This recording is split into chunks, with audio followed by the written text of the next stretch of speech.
Hi, it's Ricky from Communication Generation. Then today we're going to look at image retouching old vintage photographs.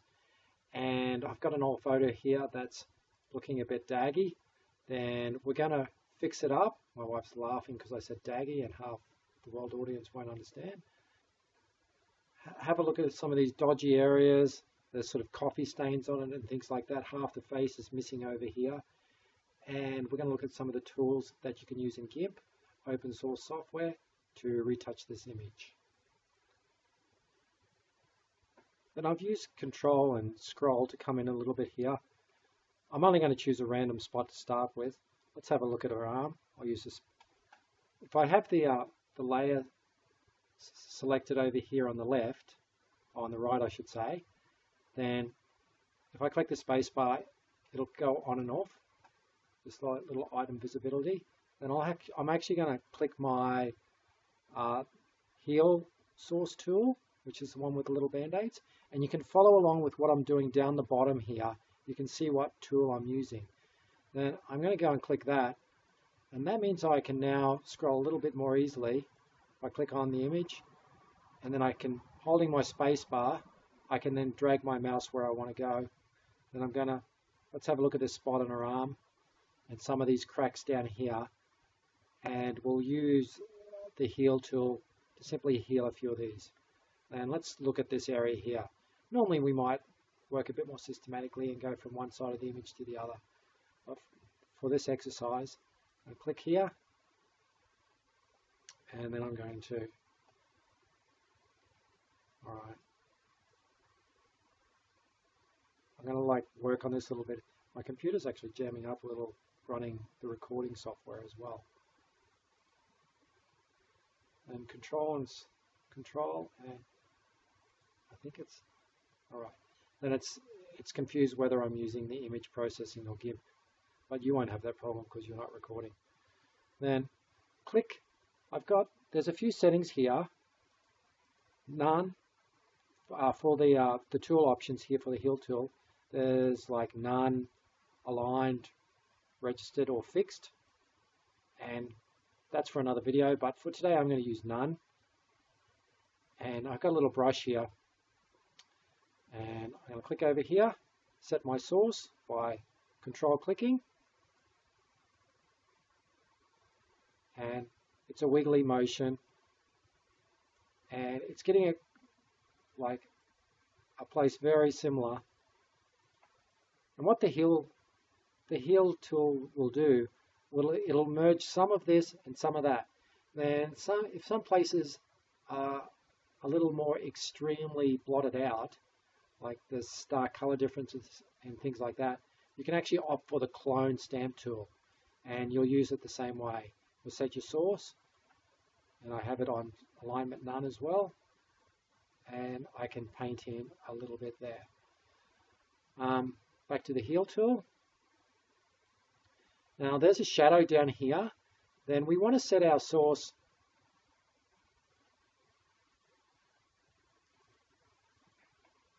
and go with the shadow, pretty close. And if I go with the shadow like this, the shadow is distributing evenly.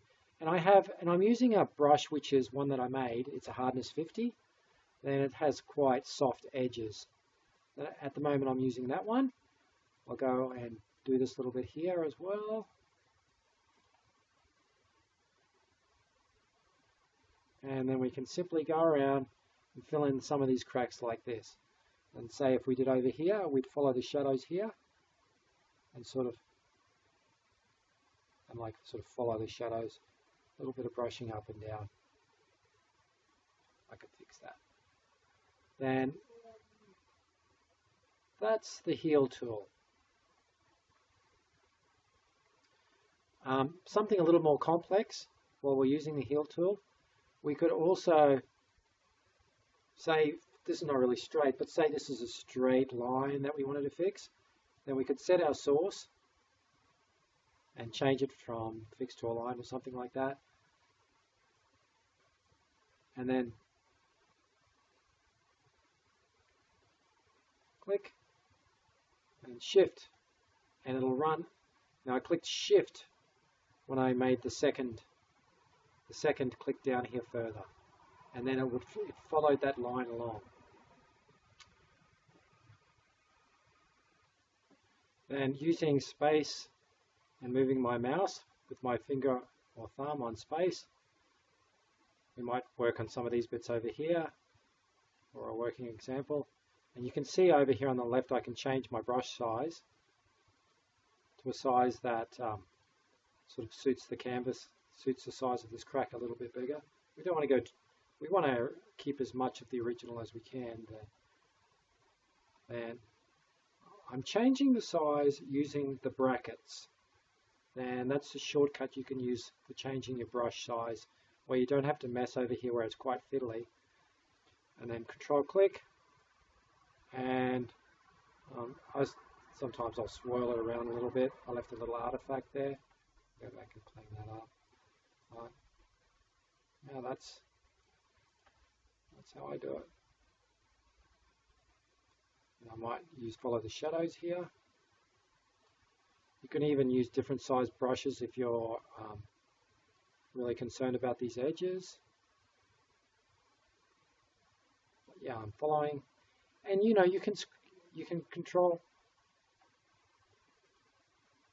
Usually I control and scroll, but to go in and out.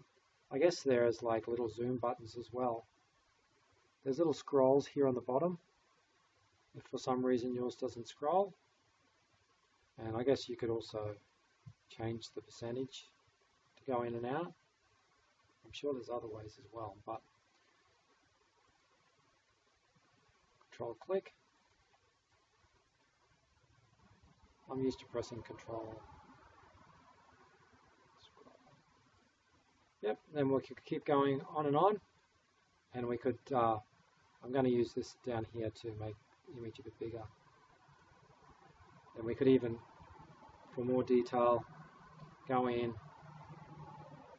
even down to almost pixel level and make our brush fit these, depending how much perfection we are looking for in our image. But we could sort of even get down to that level. And then when you go out, of course, it's going to look much better. But such a small area, it's not going to make a big difference though. Then this is a picture we've been working on. If I can get back out to 100%, or maybe 33%, or it's quite a large image, 18%. Now let's have a look at this image. There's some really sort of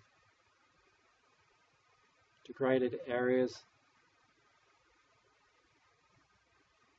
There's a coffee stain over here on this face. And I'll show you some of the differences and how we work through them. It's not quite the earliest image, but you can see half this woman's face is missing. And what we had to actually do is go and copy this and then paste. We put this on. I took a sample of this face, put it on a new layer, and then reversed it. And I'll see if I have that layer here. I'll turn off this other layer. Then I copied, then I reversed it. There's a little flip button over here. Flipped it over the other side, and I used that part to create the other side of a face. Then sometimes you have to like think out of the box. I was actually considering if I would actually, a lot of this guy's nose was missing, and I think that's on another backup of this image. But what I had to do was, I think, use a little bit of somebody else's nose to recreate his nose. And there's things like that you can do. And I usually, these aren't labeled well, but I usually save the layer up here in layers as I go, or make a layer, duplicate the layer, which is also down here on the layers menu. You can duplicate the layer and keep new layers popping up. It's probably not the ideal way to work as far as the textbook way goes, but I find it works very well, and I have backup copies. And say when I wanted to layer with this damaged part in with the whole layer, and I wanted a new layer with everything I saw, then you can go here to layers and new from visible. Then there are only a few of the tips I had with this image. Give you a quick look at that again. That's what.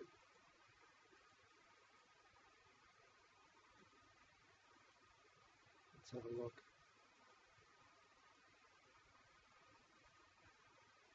Where are we? We go from there to the. Actually, that's not the first one.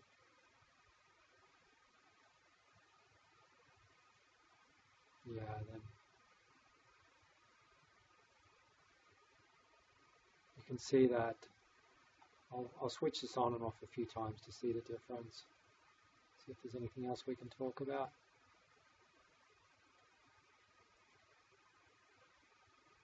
Oh yeah, the sky. I didn't like that effect.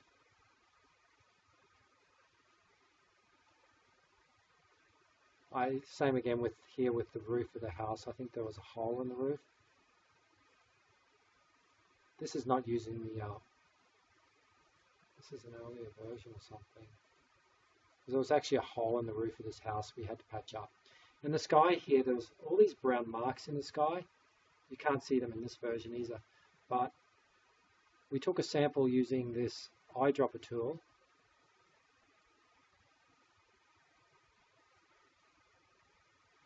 That's my eyedropper tool here. And then we put that, actually it's jamming up because I'm using this other software, but what you can do is take a sample of the eye and then paint it on. And we grabbed our paintbrush and we painted on. Sorry, I'm working on the wrong layer. I'm probably working on the wrong layer. Then grab a sample using the eyedropper tool and it'll populate this color here, and then you can choose your brush and paint a nice smooth color if that's what you're looking for. A few tips on restorations using Gimp. It's totally possible and you can get some really good effects and some good finished products. And drop into communicationgeneration.com and we'll have more tips and tricks all the time.